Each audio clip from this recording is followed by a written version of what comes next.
She's a former Italian diplomat and author. She has served as ambassador in Sweden and Belgium. About 3 years ago, she left the diplomatic service. I'm very eager to know the reasons why. Today, she is an outspoken geopolitical analyst and a columnist for a number of Italian media and a prominent critic of Western foreign policy.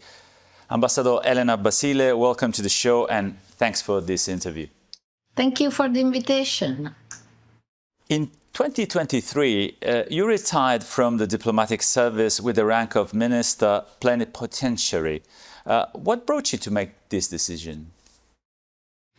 Well, first of all, I didn't have still a long career in front of me, and the Russian-Ukrainian war started, and I had many problems to reconcile the positions I had to support as a diplomat, because, you know, diplomacy is above all an executive branch of the government.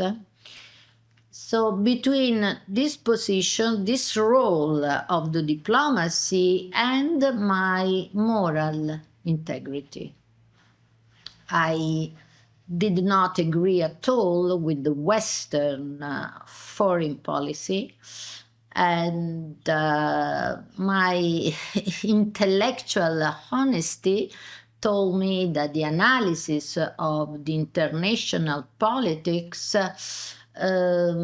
was totally correcting the narrative, the NATO narrative. So for this reason, I prefer to give a contribution to the political debate in Italy, the analysis of international politics, as an independent person. You have been one of the most outspoken and critical voices in Italy in the discourse around Western hegemony. On more than one occasion, you have characterized the Western foreign policy as an extension of imperialism and colonialism, particularly regarding the United States, Israel, NATO, and the European Union. Can you elaborate on that? Well, I wrote 2 books about the end of multilateralism since the 90s, when the United States, remain alone on the international scene after the end of the Soviet Union. We face a hubris, a Western hubris without limits. And the first thing, the war for the export of democracy, the Bush wars, but then the foreign policy continue in the same way, and I do think that the Ukrainian war is the last war for the export of democracy, a neoconservative war, and European policy has been totally vassal of this new phase that the US imperialism has got after the 90s. So the genocide, the Gaza genocide, is for me the continuation of a wrong policy that started years ago in the 90s with the neoconservatives in Washington. And is your critical view of the Western hegemonic policy shared among your former diplomat colleagues? Are you aware of some other former diplomat colleagues who have to apply some sort of self-restraint when it comes to expressing the views on Western hegemonic policy? Well, I don't know that for sure. No, actually, there is Alberto Bradanini, who is a retired diplomat, and I'm sure that he has he shares my analysis, and also Cardilli, another diplomat, retired diplomat. I do think that Italian diplomacy is composed of very intelligent people, and so I would think that they understand the reality, but that they apply a sort of censorship to what they can say, which is comprehensible, because if you are if you are in service, you are part of the diplomatic corps, you cannot contradict your government. How do you assess the recent anti-Tehran resolution adopted by the European Parliament following the foreign-backed riots in Iran earlier this month? Well, it is a shame. We have an European Parliament that is so far away from European people, I think so. And towards Russia, as towards Iran, is just applying this rhetorics, which is typical of the regime change in Iran, but regime change in Russia, same thing. Unfortunately, in Davos, the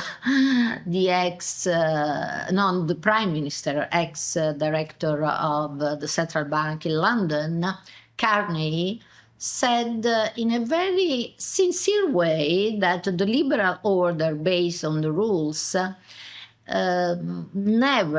was never having a correspondence in reality, and there were double standards. It was an instrument of the geostrategic Western interest. Unfortunately, this is what Europe is doing, is backing violation of the international law. For example, regime change. For example, ingerence in the internal affairs of other states. If we think about the golpe in Kiev, in Ukraine. And is backing the tiger, as Jeffrey Sachs said, is backing the tiger. But when the tiger turns and direct his violence, his force against the law, against Europe, at that point, Europeans understand that maybe they are in front of an empire which does not respect the law. And this is, we saw that with Macron, who wrote a WhatsApp to Trump saying, "Dear Donald, we can meet in Davos. I understand you perfectly when you speak about Syria, when you speak about Iran, but I do not understand you when you speak about Greenland." Okay. This is the naivete of our European leaders. You were in Iran until a few days ago. Were you there for leisure or for work? Well, actually, I went to Iran because I wanted to discover this wonderful country. So my aim was to be a tourist, first of all. But when I was in Tehran, things starting being very movimented. The manifestation started. The Western press described with terrible rhetorics what was going on. And then, I'm interested in international politics, and so I start meeting people and discussing, observing the reality. And so my tourist trip became also a reportage, because when I came back, I wrote for the newspaper where I'm a columnist, a reportage about my 12 days in Iran. Of course, I'm not an expert of this country, which has an incredible history and represent a very complex reality, but I wanted to report with moral integrity and honesty what I saw in my reflections. And in fact, in an interview with an Italian online media, you said you were in Isfahan during the early days of the protests, adding that the demonstrations were peaceful and the city was not even in high security mode. Well, I didn't go to the manifestations, so there were certainly clashes between the police and the protesters. What I want to underline is that we are sure that there was an attempt of regime change, because Netanyahu and the ex-director of CIA said that Mossad agents and CIA agents were with the protesters. We know also that the Kurds at the western border of Iran with Iraq and Turkey, the separatist Kurds entered, and they were elite, armed elite that were attacking police, municipality, destroy ambulances, they burned a mosque, they burned clinics. These are things that have been proved and never reported by the Western press. This, I think, is terrible, because I don't know which was the repression, because I was not in the manifestation, of course. What I did not see when I was there was a large mass of people in the street. I never saw that. And when I arrived on the, just for example, the manifestation was called at 6. And at 5:30, I passed by car in the place of the manifestation. I saw 5, 6 scooters of the police. Even in the West, we have, when there are manifestations, the towns are closed. We have a big crowd of policemen. We have that in Rome also when we have a football match. I didn't see that in Tehran or in Isfahan or in Kazan or in Yazd or in Shiraz. Well, I repeat, I didn't go to the manifestations. But one thing is sure, if there is an insurrection, which is an armed insurrection, and is driven by foreign states, I think even in a democracy, the government should react in a repressive way, because otherwise you leave one of the most important prerogatives of a state, which is a legitimate, the monopoly of the legitimate violence. If you leave an armed insurrection going on, when you know that this insurrection is backed by foreign countries, but even in a democracy, this is the role of the government. In that same interview, you mentioned the classic CIA Mossad regime change playbook being deployed in Iran. So what do you exactly mean by that? Well, I wrote an article about that. In any case, I'm not alone. As you know, Two American politologues, such as John Mearsheimer and Jeffrey Sachs, but many other diplomats say the same thing. We have seen in Iran the classic regime change. So, first of all, illegal economic sanction that have suffocated the economy. They have starved people. That's the terrible hypocrisy, no? There are manifestations in the West for the Iranian people, but they don't ask the suspension of sanctions. These sanctions are terrible. There is a terrible suffering in Iran because of the sanction, not only because maybe of the inability of the government to reform the economy, but above all for the pressure, the terrible pressure of the Western economy on Iran. And so when we had in Iran 50% of inflation and the fall of the national currency, of course there were manifestations of poor people, of shopkeepers of the bazaar that are a very important social couche, no? Of the Iranian society.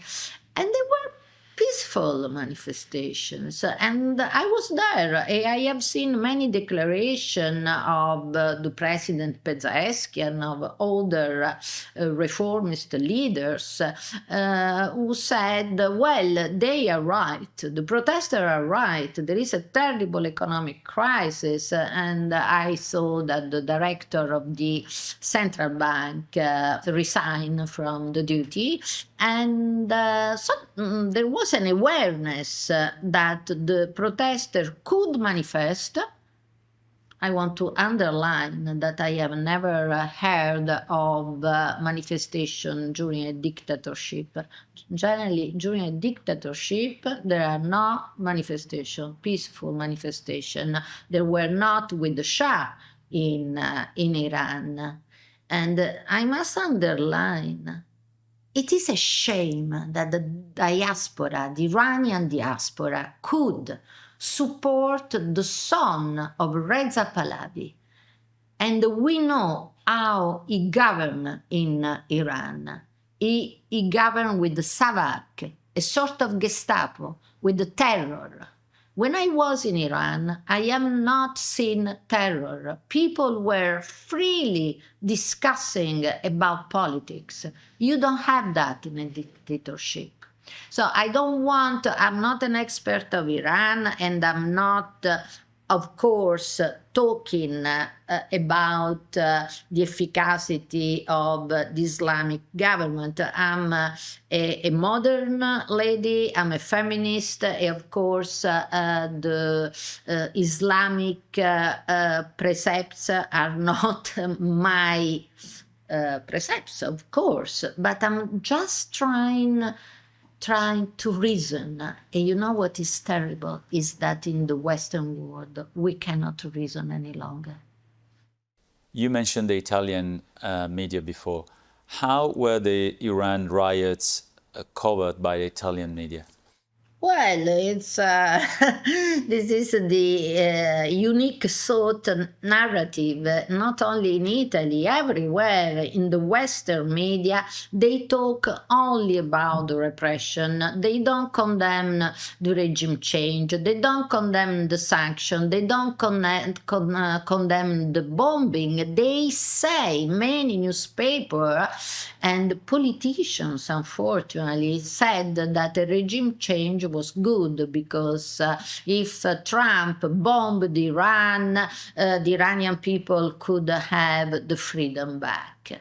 This is something unacceptable because we have international law, we have rules that have to be applied in every circumstance with the same rigor. If you think that for Russia and Ukraine, we talked all the time about the aggressor and the country that was aggressed, in this case, nobody said that Iran was aggressed by an Israeli-American attack and an attempt of regime change.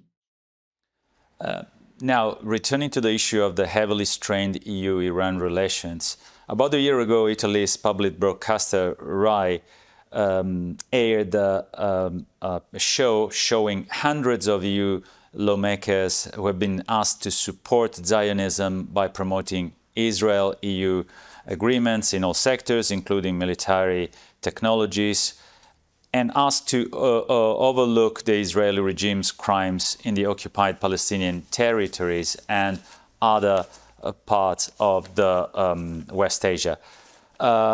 This in exchange for luxurious trips to Tel Aviv and Al-Quds and other in-kind benefits.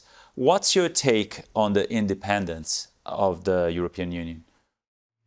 Well, it's not a question of only European Union, it's the Western policy. I think that after 2008, above all, the financiarization of the economy has given a power to the finance lobby, the lobbies of the finance. And among these lobbies, we have a very powerful lobby, the Israel lobby, which is not a Jewish lobby. It's an Israel lobby.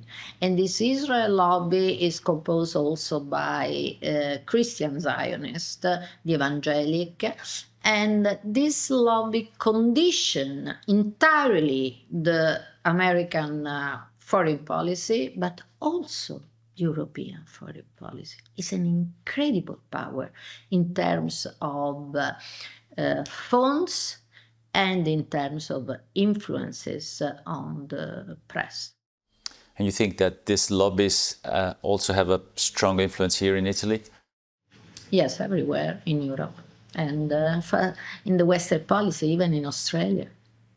The anti-Iran resolution recently adopted by the European Union prescribes, among other things, that all diplomatic staff and any other representatives of the Islamic Republic of Iran are banned from all of its premises, while not a single punitive measure has ever been taken against Israel after 2.5 years of genocidal aggression in Gaza. How does this double standard make sense? They don't make sense. Double standards are typical of the liberal order based on the rules. And I do think that after the Gaza genocide, this Western narrative has lost credibility. Unfortunately, I do think that one of the first rules of diplomacy are to speak among diplomats. It's terrible what they are doing with the Iran diplomats. I would like to speak also with the Israeli diplomats. This is the duty of diplomacy, to try to dialogue, to find a mediation. Otherwise, only the brutal force will win. And this is the reason why we are in a period where Europe is fighting against a nuclear power, Russia. We could not have believed so if 15 years ago they had told us that Europe could find itself in this condition, because it's not only Ukraine, it's all the West, in particular Europe, that is fighting against Russia. This is not in the interest of the European people. And also with Iran, I think Europe should try to find a mediation, not apply economic sanctions that are against the people of Iran. Israel and the United States launched a large-scale attack against Iran in June last year, assassinating many high-ranking military commanders, nuclear scientists, and ordinary civilians. The attack came amid indirect talks between Tehran and Washington on Iran's nuclear program. How would you assess this move by Netanyahu and Trump? This is barbarism. This is the barbarism which is advancing. How can people believe the United States if the United States attack a country when there are negotiations underway? It's incredible. We are losing our credibility. People do not trust us. That's why we have the BRICS that are organizing themselves against the arbitrium, the unipolarism of the states. This is terrible, and it's terrible that Europe, after this attack, the Danish prime minister told Iran to restrain in the answer back to this terrible attack. And she did not mention the attack, and she did not condemn the attack. This is where the European policy has gone. US President Donald Trump has recently unveiled this so-called Board of Peace, presented at least initially as a mechanism to shore up Gaza's fragile ceasefire. Although the board was even endorsed by a UN Security Council resolution, do you think this move further weakened United Nations authority and credibility? Yes, of course. This Board of Peace is a colonialist protectorate based on plutocratic power, because all the states are co-opted by the hegemon, the king, as now is called the President Trump, and there is no a real representation of the Palestinian people. So it's a business committee. Blair has been invited as a businessman, and well, I do not think that this committee will get many things accomplished. There are many states that are participating, but I do think the problem in Gaza is always the same. It's the disarmament of Hamas, is the possibility of a Palestinian state, and so if you have a committee for business without the possibility to resolve the root case of a secular conflict, of a conflict that has lasted a century, well,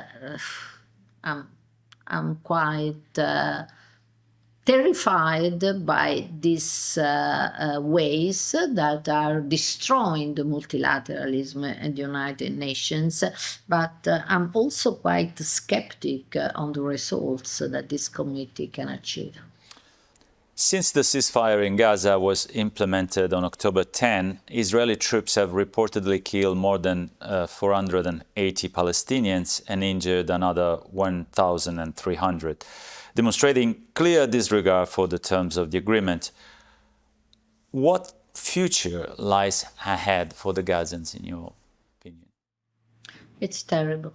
It's terrible. The genocide is still underway. You know, in the 27th of January, I think, we celebrate in all the Western world the Day of the Memory.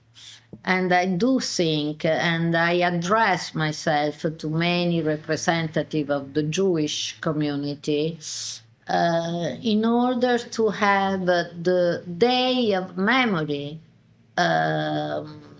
addressed also to the victims of today. And the victims of today are the Palestinians. And I think Jewish people who have suffered the genocide, they should today understand better than other communities the suffering of the Gaza people, of the Palestinian people in general, also in the West Bank. Ambassador Elena Basile, thanks for being with us. Thank you.